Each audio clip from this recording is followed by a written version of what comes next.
Salut! Aujourd'hui on se retrouve pour une nouvelle vidéo où je vais donc tester les produits que j'ai eu dans le calendrier de l'Avent Max & More. Donc ce qui a donné ce résultat. Je vais pouvoir vous laisser avec la suite du maquillage.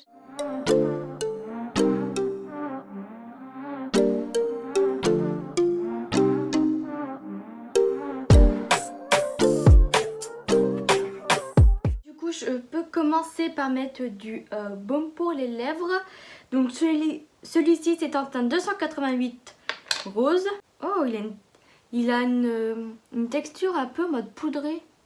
Ah, ça laisse un petit côté scintillant. Mais ouais, la texture elle est vraiment bizarre. On dirait de la poudre en fait. Donc je vais appliquer de la base sur mon teint. Donc là je vais utiliser, donc pour être dans le thème, celle de chez Action. Pour le fond de teint je vais utiliser celui-là. Donc j'ai un peu peur qu'il soit trop foncé, mais bon on va voir. Et je vais utiliser donc du coup la petite éponge qui était dans le calendrier. Je pense que ça va être même beaucoup trop foncé.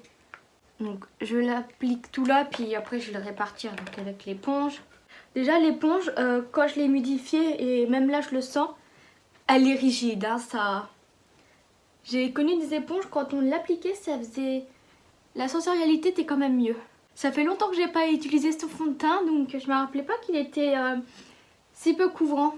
Donc je pense que je vais aller prendre un autre fond de teint pour apporter un peu plus de couvrance, parce que là, par me teinter la peau, c'est tout ce qu'il fait.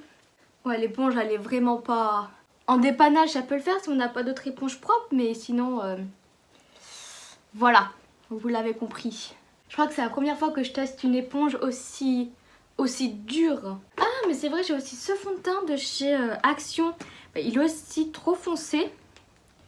Donc je vais en appliquer un petit peu. Je dis un petit peu, je suis en train de faire une grosse trace. On va essayer de rééquilibrer tout ça avec la poudre et l'anti-cerne, parce que là c'est vraiment trop foncé. Par contre la couvrance elle est quand même plus présente. Hein. On va bien faire descendre dans le cou. Hein. Et bien aller au niveau des oreilles.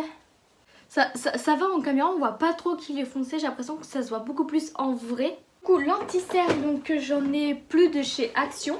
Donc je vais prendre un de chez Catrice, donc c'est en teinte 02 Neutral Fair. Je vais l'appliquer, hop. Donc le temps qu'il sèche, je vais vous montrer le produit que je vais utiliser sur mes joues. Donc c'est celui-là. Donc c'est en crème. Donc j'ai très peur de ce que ça va donner, parce que je n'ai jamais réellement utilisé des produits comme ça, liquides. Déjà j'ai dit crème, mais oui c'est plus liquide. Donc j'espère que je ne vais pas me rater, parce que ça serait vraiment dommage. Alors je pense que je vais en appliquer sur le dos de ma main. Oula, j'en ai sorti beaucoup trop. Oh, la couleur, je pensais qu'elle aurait été comme dans le packaging, vous voyez, un peu scintillante. Donc je vais prendre le dos, je tapote, j'en prélève et je tapote ici aussi. Pour l'instant je vois rien. Je reprends bien plus et je tapote. C'est bizarre de travailler son blush comme ça, j'ai vraiment pas l'habitude. Donc là déjà on voit un peu plus. Par contre j'ai l'impression qu'il reflète pailleté, qu'il est lumineux. Voilà, c'est le terme que je cherchais. Donc là, là en caméra on voit déjà un peu plus le rendu. Bon, je me suis bien éparpillée. Hein. Il faut en mettre un peu plus que la normale, on va dire, parce qu'une fois que j'aurai mis la poudre, surtout que moi je poudre quand même beaucoup, pas mal va disparaître. Du coup j'utilise le miroir que j'ai eu dans le calendrier pour regarder de plus près. Ouais, il est vraiment super lumineux. Je trouve ça super beau. J'ai pas l'impression d'avoir fait de taches. Donc il s'est quand même assez bien dégradé, hein, je trouve. J'ai descendu peut-être un peu trop bas par contre. Enfin bon, je vais rattraper tout ça avec le bronzer. Maintenant, il faut que j'essaye du coup d'appliquer de la même façon sur la deuxième joue. Bah, pour l'instant, pour un produit crème, franchement j'aime bien. Hein. J'aime vraiment bien. Je vais en appliquer un petit peu sur le nez, comme ça. J'ai peur qu'une fois que je vais poudrer, ça va quand même pas mal disparaître. Donc du coup, j'ai bien poudré la zone qui nécessitait d'être le plus poudrée, donc au niveau des contours des yeux et de la zone T. Du coup, avec l'excédent, je vais venir passer un peu dessus. Et je vais juste poudrer en prenant un pinceau et non une houppette. Pour du coup essayer d'enlever le moins possible d'intensité. Mais quand même poudrer parce que j'en ai besoin. Franchement ça va, on voit encore. Hein. J'avais peur qu'on voie moins. Pourtant vous voyez que la poudre, j'y vais pas avec le dos de la cuillère. J'ai l'impression du coup maintenant que c'est poudré, on voit un peu plus comment je l'ai dégradé. Et au final il est peut-être pas si bien dégradé, notamment là, je sais pas. Il aurait peut-être fallu que je travaille un peu plus. Du coup j'ai bien envie parce que ça on peut le mettre aussi sur les joues. Donc je prends mon pinceau pour les joues. J'essaye de le prélever et d'intensifier parce que moi j'adore le blush. Il a un peu plus de mal à se prélever avec le pinceau. Ça fait quand même très naturel hein, le blush crème. Je commence à voir du résultat. Bah, j'ai l'impression que c'est exactement la même couleur. Donc maintenant je vais essayer de ne pas tout recouvrir avec le bronzer. Donc là on n'en a pas eu. Donc je prends un bronzer. Ah j'en ai peut-être un de chez Action. Bon il en reste pas beaucoup mais j'en ai quand même un. Je vais voir ce que je peux récolter. Étant donné que là j'ai déjà appliqué le blush, le fait d'appliquer le bronzer, je trouve que la superposition, je ne suis pas très fan. Du coup je vais réappliquer du blush. Je vais carrément prendre ma petite houppette. Je suis vraiment pas fan là, le fait d'appliquer le bronzer après. Donc du coup je réapplique du blush. Là je trouve que c'est déjà mieux. Ensuite pour l'highlighter on a celui-là. Celui-là qui est en teinte 177 Time to Shine. Et donc je vais l'appliquer. Déjà il est très volatile. J'ai l'impression que ça fait très en mode détaché, en mode particules. Un peu comme des paillettes, vous voyez. Mais sauf que c'est pas vraiment des paillettes. Par contre la couleur, elle est jolie. C'est pas mon highlighter préféré de chez Action. Mais franchement, ça va. Lui, contrairement au blush crème, il fait pas vraiment naturel du coup. Mais je trouve quand même super joli. Alors, du coup, on va pouvoir passer au maquillage des yeux. D'ailleurs, oui, on n'a rien pour faire les sourcils. Du coup, il faudra que je les fasse après. Du coup, je vais vous montrer ce qu'on a. Donc, la palette, elle ressemble à ça. Donc, c'est en teinte 220 Aurora Borealis. Donc, elle est plutôt simple. Mais je pense qu'elle peut correspondre à beaucoup de personnes. Et pour ça, on a donc une base à paupières qui était déjà en train de sortir du tube. J'ai l'impression que c'est la même que celle qui est déjà vendue à Action. J'aurais bien voulu une base un peu colorée quand même. Ah, par contre, celle-ci, elle brille beaucoup plus. Elle a plus un effet scintillant. Et elle est légèrement plus liquide que celle que j'utilise habituellement. À voir si quand même elle fait le taf ou pas. Mais ouais, là du coup j'ai un peu l'impression d'appliquer une crème. C'est bizarre. Par contre, soit c'est moi qui a des paillettes sur la main, soit elle est totalement pailletée. Elle est pailletée. Donc, je vais utiliser le petit pinceau plat qui a été fourni dans le calendrier et prendre de la teinte beige qui est juste ici, qui est quand même vachement poudreuse, et l'appliquer sous mon arcade sourcilière. Alors là, je pense que je fais un maquillage très simple. Je prends mon pinceau estomper et j'ai envie de prendre cette couleur qui est juste ici.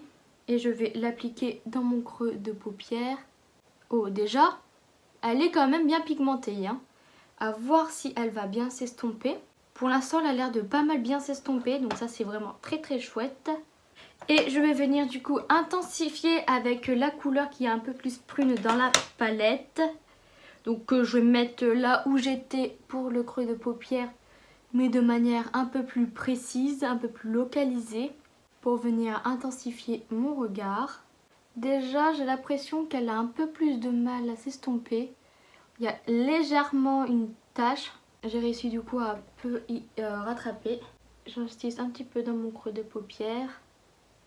Dans mon coin externe, je vais y arriver. Bon, c'est pas fulgurant. J'ai l'impression qu'il n'est pas hyper pigmenté. J'essaye de reprendre encore un petit peu et de le mettre encore plus localisé pour voir si je peux pas un peu plus intensifier. Ça a intensifié un peu plus mais c'est pas waouh. Bon, je pense que on est plutôt pas mal. Sur ma paupière mobile, j'ai sinon celui-là comme fard qui est en teinte 287 Go All Out. J'ai bien envie d'essayer. Donc je vais directement le prélever avec mon doigt et l'appliquer sur ma paupière. Oh, oh, je crois qu'il est vraiment super beau. Ah oui, il reflète tellement bien la lumière. Ah, il est magnifique. C'est ce fard qui fait vraiment tout mon maquillage là pour le coup. J'espère que vous le voyez bien. Mais il est vraiment sublime. Du coup, pour le ras des cils inférieurs, je vais reprendre les fards que j'ai utilisés dans mon creux de paupière. Et j'estompe. Je vais reprendre la lighter et je vais en appliquer dans mon coin interne pour apporter du coup un petit peu de lumière. Même le lighter, il est moins waouh que le fard que j'ai appliqué sur ma paupière. Mais bon, ça apporte quand même une petite touche de lumière qui est sympathique. Alors j'ai deux crayons pour les yeux. Un qui est doré. Donc il est en teinte 202 Gold et un qui est violet. Et lui, il est en teinte 258 Piece of Magic. Et je vais peut-être utiliser celui-là, donc le violet, dans ma muqueuse. Il ne marque absolument pas dans ma muqueuse. Je vais essayer de chauffer peut-être un peu la mine sur le dos de ma main. Et ben c'est super léger. Hein. Du coup, j'ai peut-être essayé de prendre le doré et faire un petit trait de liner déjà sur la paupière. Il accroche un peu plus. Je prends un pinceau biseauté et je vais l'étirer. Ouais, ça marque vraiment pas des masses. Les crayons là, pour le coup, je suis quand même déçue parce que généralement ceux d'action, ils marquent quand même un peu. Mais là, pas vraiment. Bon. Du coup, il me reste quoi comme produit à tester? Oh non, j'ai pas testé l'ombre paupière liquide. Elle est magnifique. Regardez la couleur. En plus, elle a l'air de bien se dégrader. Bon, bah tant pis, on testera ça une autre fois. Hein. Alors maintenant, il me reste que le gloss à tester. J'ai testé tous les produits. Donc c'est donc, comme je disais, un gloss en teinte 351 Passionate Kiss. Donc c'est un rose à paillettes. J'avais peur qu'il soit trop rose. Au final, ça va. La texture sur les lèvres, elle est super agréable. Il ne colle pas. J'ai l'impression qu'il y a une petite odeur par contre. Une odeur des gloss un peu d'enfant là, pas cher. Donc ça, on va dire, c'est un peu plus dommage. Il n'est pas glossy comme un vrai gloss. Mais par contre, il est un peu nacré. Ce qui fait qu'il reflète quand même un peu la lumière. Je trouve par contre ça un peu fade avec le maquillage que j'ai. Je vais prendre un crayon de chez Catrice et je vais peut-être venir enlever le gloss et venir faire le contour. Du coup, tant que j'y suis, j'ai crayonné un peu mes lèvres pour apporter un peu plus de couleur. Parce que là où j'ai été déçue et à la fois surprise, c'est qu'il n'y a pas eu de rouge à lèvres dans le calendrier de l'Avent. Je m'y attendais, mais non. Bon. Du coup, c'est dommage, il aurait pu au moins avoir un crayon pour les lèvres parce que du coup on n'a que le gloss. Donc c'est un peu dommage. Ouais, du coup il fait quand même pas mal rose. Hein.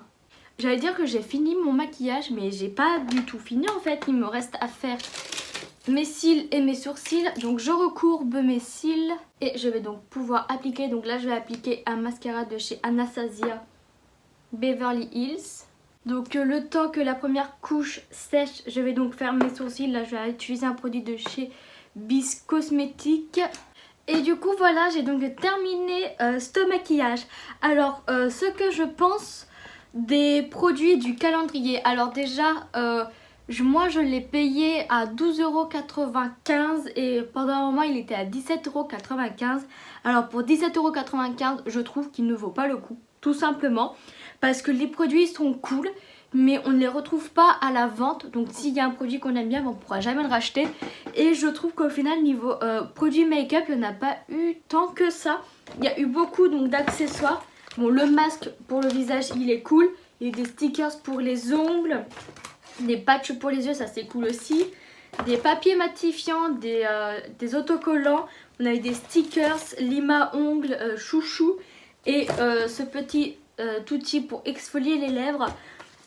Pour 12 €, je trouve qu'il vaut le coup si on aime bien Action. Après, honnêtement, là, dans les produits que j'ai utilisés, Il n'y en a pas vraiment que j'ai apprécié de ouf. Faudrait que je continue de les tester pour voir s'il y en a que j'aime bien. J'ai adoré le fard pour les yeux. J'ai pris le mauvais. Le blush, faut que je continue de tester pour voir ce que j'en pense réellement. Les produits ne sont pas mauvais. Je vais être honnête, ils sont vraiment pas mauvais. Et pour le prix, encore une fois, ils sont vraiment bien. Mais oui, j'ai pas été waouh. Donc, je sais pas si l'année prochaine je vais le reprendre ou pas. Mais pour 12,95 €, franchement, il est sympathique. Hein. Surtout que le packaging, il était quand même très mignon. Donc bon, franchement, ça va. Ça va. Et je m'attendais à pas grand chose, mais je ne suis pas totalement déçue. Hein. Donc voilà.